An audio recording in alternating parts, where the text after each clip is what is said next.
Selamat pagi saudara-saudara yang kekasih dalam nama Yesus Kristus. Apa kabar pagi ini? Luar biasa, Tuhan masih menyertai kita. Saudara-saudara, sebelum kita melakukan aktivitas kita pada pagi ini, Rabu 10 Desember 2025 ini, kita akan mendengarkan firman Tuhan. Untuk itu marilah kita berdoa.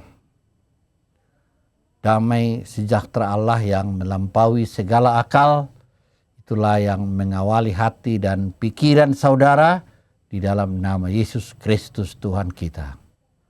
Amin.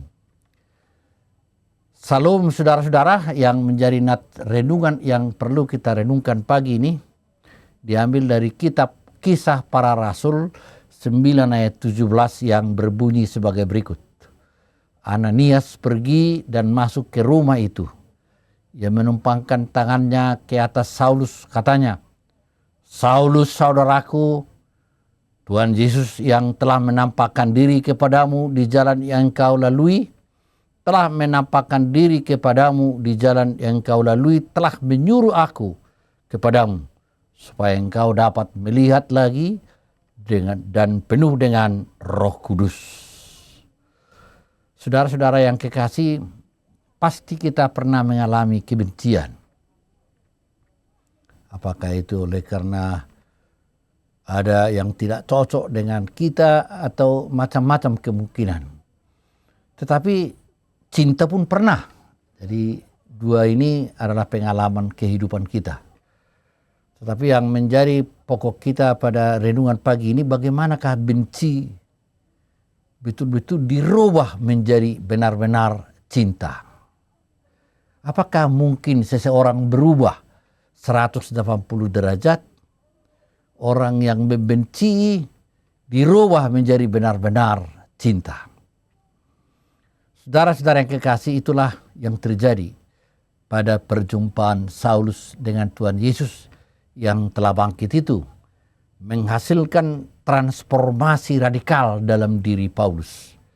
Sebuah proses perjumpaan dengan Tuhan Yesus mengubah yang jahat itu bisa menjadi baik, yang buta bisa menjadi melihat, yang benci bisa menjadi benar-benar cinta, dan Saulus dirubah menjadi Paulus.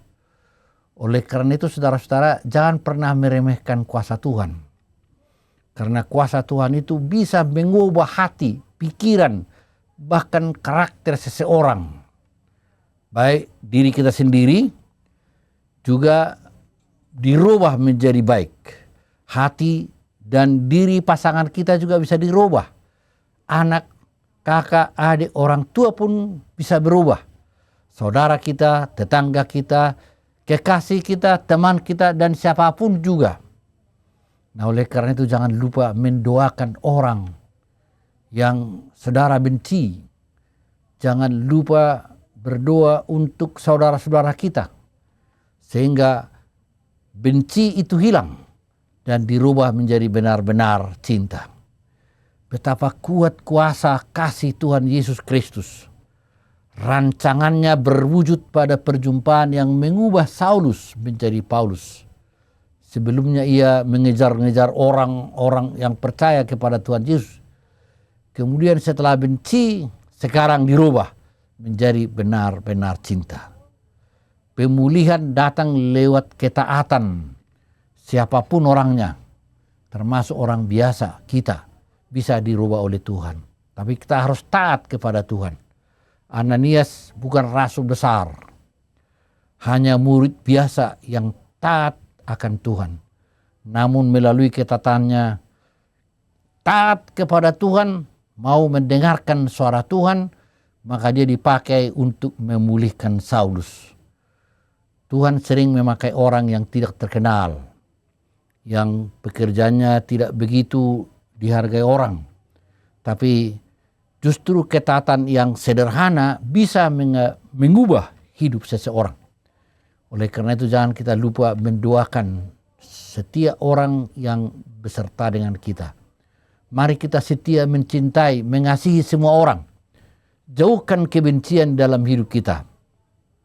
Mari terus membuktikan kita pun telah mengalami perjumpaan dengan Yesus Kristus setiap hari secara iman pribadi, namun melalui perjumpaan-perjumpaan kita dengan sesama manusia dan kehidupan sehari-hari, berjuang, berproses menjadi memaklumi, mendoakan, mengampuni dengan kasih Tuhan Yesus Kristus. Benci itu betul-betul dirubah menjadi benar-benar cinta. Amin. Mari kita berdoa. Terima kasih Tuhan, Tuhan telah memberikan hari ini kepada kami, dan tanamkanlah firman-Mu yang melatih kami, yang merubah kami supaya kami yang sering benci sekarang sering mengasihi, sering mencintai setiap orang, sehingga kami juga terpanggil untuk menyalurkan kasih-Mu kepada setiap orang. Ajarlah kami berdoa, mendoakan sesama kami, supaya kami menanamkan rasa cinta, kasih di tengah kehidupan kami. Tuhan, kami akan memulai pekerjaan kami hari ini. Berkatilah seluruh pekerjaan kami.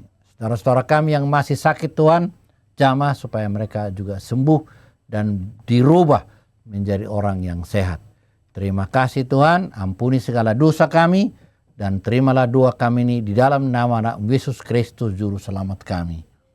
Amin. Anugerah Tuhan Yesus Kristus, kasih Allah Bapa dan persekutuan Roh Kudus menyertai saudara sampai selama-lamanya. Amin. Selamat berkarya. Tuhan memberkati. Teriring salam dan doa Pendeta Luhut P. Huta Julu.